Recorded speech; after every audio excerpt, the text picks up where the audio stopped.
আমার সাথে এই মুহূর্তে যিনি রয়েছেন তিনি তৃণমূলের শক্ত খুঁটি, 4বারের বিধায়ক এবং বিষ্ণুপুরের তৃণমূল প্রার্থী দিলীপ মণ্ডল আমার সাথে রয়েছেন। দাদা, আপনাকে হাই নিউজে অনেক স্বাগত। আমিও হাই নিউজকে শুভেচ্ছা জানাই। আচ্ছা, প্রথম প্রশ্ন দাদা আপনার কাছে এটাই থাকবে যে প্রচার কেমন চলছে আপনার? আমি 6বার দাঁড়াচ্ছি। আচ্ছা। প্রত্যেকটা মানুষের কাছে আমার যাওয়া এবং সারা বছর ধরে মানুষের যত প্রোগ্রাম হয়, সাধারণ প্রোগ্রাম হয়, খেলাধুলা হয়, রক্তদান শিবির হয়, খেলাধুলা থেকে আরম্ভ করে অন্যান্য হরিকীর্তন থেকে আরম্ভ করে ঈদের অনুষ্ঠান, সঙ্গে কাওয়ালি থেকে আরম্ভ করে বড়দিন, সমস্ত বিষয়ে আমি থাকি এবং সেই জায়গা থেকে আমি অপরিচিত নয়। এবং আমি যখনই আমরা র্যালি করতে যাচ্ছি 1000, 2000, 3000 করে এরকম ধরনের একটা মহা মিছিল তৈরি হয়ে যাচ্ছে। স্বতঃস্ফূর্তভাবে মানুষ, আমাদের কর্মীরা, আমাদের নেতৃত্বরা তারা বার হচ্ছেন এবং আশেপাশে যত দু সাইডে তাদের মুখের হাসি দেখলে আমরা বুঝতে পারি, তারা হাত মারলে আমরা বুঝে নিই যে ইশারায় কাফি। এই জায়গা থেকে আমরা যথেষ্ট আত্মবিশ্বাসী আছি এবং আমরা মানুষের ওপর ভরসা আছে। আমি 3টে আদর্শের ওপর আমি সবসময় চলি, যে যারা সবসময় পাশে থাকে তাদের কাছ থেকে সরে যাওয়া উচিত নয়, যারা ভালোবাসে তাদের কাছ থেকে ঘৃণা করতে নেই। ওরা আমাদের সঙ্গে থাকে, আমরা ওদের সঙ্গে থাকি, ওরা আমাদের ভালোবাসে, আমরা ওদের ভালোবাসি, ওরা আমার বিশ্বাস করে, ভরসা করে, আমরাও ওদের বিশ্বাস, ভরসা এবং আস্থা আছে। এইভাবেই আমরা চলছি। তৃণমূলের শক্ত খুঁটি মমতা বন্দ্যোপাধ্যায়, অভিষেক বন্দ্যোপাধ্যায় আপনাকে বিশ্বাস করে পুরো এই জায়গাটাকে আপনাকেই দেখার জন্য দিয়ে দিয়েছে। তো সেখানে দাঁড়িয়ে এখন আপনি আবারও প্রচারে নেমেছেন, আগেও এই জায়গায় ছিলেন। তো কি কি কাজ হয়নি বা আপনার কি আরো কোনো প্রজেক্ট রয়েছে, কি মনে করছেন যে এতদিনে যেটা করতে পারেননি? 90% উন্নয়ন, মানে রাস্তাঘাট থেকে আরম্ভ করে নিকাশি ব্যবস্থা থেকে শুরু করে, জলের পাইপ লাইন থেকে আরম্ভ করে, সুস্বাস্থ্য কেন্দ্র থেকে শুরু করে, আইসিডিএস সেন্টার, আপার প্রাইমারি থেকে আপগ্রেডেশন করে হাই স্কুল, এবং তার সঙ্গে 300-র ওপরে পথশ্রীর মধ্যে রাস্তা, জেলার রাস্তা, এসআরডির রাস্তা, আরআইডিএফ এর রাস্তা, রাজ্য সরকারের পিডব্লিউডির রাস্তা, এইভাবে ম্যাক্সিমাম কাজগুলো আমাদের হয়ে গেছে, ইলেকট্রিক থেকে আরম্ভ করে সবকিছু। এবার আমরা আমাদের ইশতেহারে আমরা পরিষ্কারভাবে লিখে দিয়েছি, সেটাও বার হবে, যে আমাদের একটা সরকারি কলেজ হলে আমাদের ভালো হয়। অনেক দিনের আমার ইচ্ছা। ওদিকে টিএম ব্লক, যেটা ঠাকুরপুকুর মহেশতলা ব্লক, যেটা চৌরাস্তায় আছে বিডিও অফিস, সেই অফিসটা খুব ছোট এবং কলকাতার মধ্যে। সেটা আমরা হাঁসপুকুরের কাছে এখানে আমরা 4.5 বিঘে জায়গা পেয়েছি, তার মধ্যে হাফ আমরা সেটা করব। আর একটা থানার জন্য আলাদা 1.5 বিঘে দিয়ে দেওয়া হয়েছে, সেটাও থানা হবে, টাকায় আছে। আর একটা আমাদের ব্লক স্বাস্থ্যকেন্দ্রটা শস্যুনে আছে, সেটা ব্লক স্বাস্থ্যকেন্দ্র না হলেও আমাদের প্রাথমিক স্বাস্থ্যকেন্দ্র যাতে এখানে আমরা করতে পারি, তাহলে আমাদের এখানের ওই 3টে অঞ্চলের সুবিধা হবে। আর পাশে এখানে আমাদের সামালিতে বিষ্ণুপুর 2 নম্বর ব্লকের যে স্বাস্থ্যকেন্দ্র আছে, সেটা আমাদের রসপুঞ্জটা হয়ে যাবে। তাহলে এটা হলো। এর সঙ্গে আমরা একটা স্টেডিয়ামের জন্য আমাদের প্রপোজাল আছে। আমরা একটা ইলেকট্রিক চুল্লির জন্য আমরা প্রস্তাব রেখেছি, যে আগামী দিনে এগুলো আমাদের ইচ্ছা আছে। একটা বাস টার্মিনাস, যাতে এখান থেকে সব জায়গায় বাস থেকে বিভিন্ন জায়গায় যাওয়া যায়। আর আরেকটা আমরা বাইপাস করছি, যেটা দিবাকর সংঘ থানার পর থেকে আমরা বারাইপুর রোড পর্যন্ত আমরা ঠেকিয়ে দিতে পেরেছি। এরপরে মাটি আমরা ফেলে দিয়েছি কিষান মান্ডি থেকে ওদিকে ইবিজার কাছাকাছি। যে আমরা প্রথম দিকে দেখেছি যে বিজেপি থেকে হুমায়ুন কবিরের দলে অনেকে যোগ দিচ্ছেন এবং সেখানে দাঁড়িয়ে তারা প্রার্থীও হয়েছেন। স্বরূপ চট্টোপাধ্যায়ের মতো নাম যারা বিজেপি থেকে হুমায়ুন কবিরের দলের প্রার্থী হয়েছেন, এবং তারপরেই একটা ভিডিও ভাইরাল হয়েছে সোশ্যাল মিডিয়ায়, যেখানে দেখা যাচ্ছে হুমায়ুন কবিরের মুখে শুভেন্দু অধিকারীর নাম, হেমন্ত বিশ্ব শর্মার নাম। রাজনৈতিক মহলে তো দাদা প্রশ্ন ওটা শুরু হয়ে গেছে যে তাহলে বিজেপি এবং হুমায়ুন কবিরের একটা সেটিং। একটাই আমরা বলে দিয়েছিলাম, ও হেলিকপ্টার চড়ছে কার টাকা, কোথা থেকে টাকা আসছে?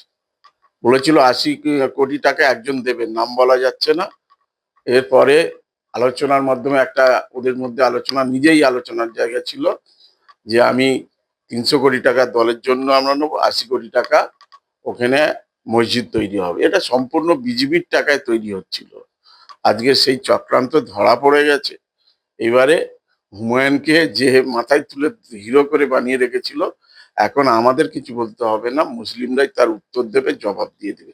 এই তো আজকেরই ফেসবুকে দেখছিলাম, ও হুমায়ুনকে বলছে, ও হুমায়ুন চোর চোর চোর, টাকাটা কোথায় গেল, 1000 কোটি টাকা গেল কোথায়? এই যে শুরু হয়ে গেছে, ওর আর মুখ দেখানোর জায়গা নেই। আবার অনেকে বলছিল আগে, এই যে ভিডিও ভাইরালের আগে অনেকেই বলছিল যে তৃণমূলের সাথে হুমায়ুন কবিরের সেটিং রয়েছে। এই বিষয়টা কিভাবে দেখছেন? এটা কখনো হয়? আমাদের ভোট কেটে নেবে হুমায়ুন কবির, আর সেই জায়গাটা আমরা সুযোগ দেব, এটা কখনো হতে পারে? সব মিলিয়ে এসআইআর কি বিজেপির বুমেরাং হয়ে গেল, কি বলবেন? অবশ্যই বুমেরাং হয়েছিল। ওরা যে চিন্তা ভাবনার মধ্য দিয়ে এসআইআর করেছিল, 1.5 কোটি লোকের বাদ দিতে চেয়েছিল। মমতা বন্দ্যোপাধ্যায় সুপ্রিম কোর্টের লড়াই করে সুপ্রিম কোর্টের রায় এবং তাদের কাছে বিচার ব্যবস্থার মধ্য দিয়ে মানুষের বৈধ ভোটার যাতে কোনোভাবে না কেটে যায়, এসআইআর হোক। এত এত হুটোপাটা করে কেন? 2 বছর লাগে। হুটোপাটা করে এমন করেছে, র্যান্ডাম কেটেছে। আজকের প্রায় 61% হিন্দু ভোট কেটে গেছে। মতুয়াদের 5 লক্ষ ভোট কেটেছে। মতুয়াদের ওই যাদের আত্মীয় স্বজন আছে, তাহলে আরো কত হবে? তারা কি আর ওই পথে যাবে? এর সঙ্গে এসসি এসটি ও ওবিসি সম্প্রদায়ের সংরক্ষণ, অমিত শাহজি নিজে থেকে বলেছে আমরা এটা তুলে দেবো। আজকের 22% এসসি আছে, 8% এসটি আছে, 8% ওবিসি আছে। তো এটা একটা বৃহৎ সংখ্যক একটা ভোট, এবং বাবা সাহেব আম্বেদকর এই সংরক্ষণ করে গেছেন সংবিধানে একদম লিপিবদ্ধ। এটা কারোর সাহস হয়নি। আজকে সেই বিজেপি যারা হিন্দু হিন্দু করছেন, আজকের সেই বিজেপি আজকের তপশিলি সম্প্রদায়ের মানুষদের, উপজাতি সম্প্রদায়ের মানুষদের, অনগ্রসর মানুষদের আজকের তাদের সবকিছু কেড়ে নিতে চাইছে, সুযোগ সুবিধা থেকে আরম্ভ করে। অর্থাৎ এই জায়গাটা মানুষকে আমরা বোঝাতে চাইছি, এরা আসলে ব্যবসাদার, এরা শিল্পপতিদের দালাল, এরা ট্রাম্প, আমেরিকা, ইসরায়েলের দালাল। যেভাবে সিরাজদৌল্লাকে হারিয়েছিল মির্জাফর, ঠিক সেইভাবেই এদেরকে সামনে রেখে আজকের আমাদের দেশটাকে ভেঙে টুকরো টুকরো করে আমাদের দেশটাকে আরো অনেকটাই শক্তিশালীর জায়গা থেকে অনেকটাই আমরা দুর্বল হয়ে যাব। কিন্তু ওরা জানে না যে আমরা চেষ্টা করে যাচ্ছি এবং সেটা সফল হব। এবং কিছু মিথ্যা করে মানুষের কাছ থেকে সেই কথাবার্তা বলিয়ে নেওয়া হয়েছিল। আমাদের সোশ্যাল মিডিয়া খুব স্ট্রং। সেই জায়গা থেকে আমরা যে খালগুলো কাটা হলো, 14খানা খাল অলরেডি কাটা হয়ে গেছে, আরো কাটা চলছে, 24খানা খাল কাটা চলছে। সেখানে আমাদের রাস্তা বারুইপুরের মাঝখানে ছিল, খারাপ ছিল, সঙ্গে সঙ্গে আমরা 6 তারিখে আমরা বলে দিলাম টেন্ডার খুলবে এবং এটা হয়ে যাবে। 5,87,00,000 টাকা, তার সঙ্গে মেরামতের জন্য সেটাও টাকা। এইভাবে প্রায় 6.5 কোটি টাকার কাজ সেটা কমপ্লিট হচ্ছে। এবার চতুর্দিকে সব দিকে যে দেখা যায় বিষ্ণুপুরের কিভাবে রাস্তাঘাট হয়েছে, কতটা উন্নত, সেটা না ঘুরে দেখলে বুঝতে পারবে না।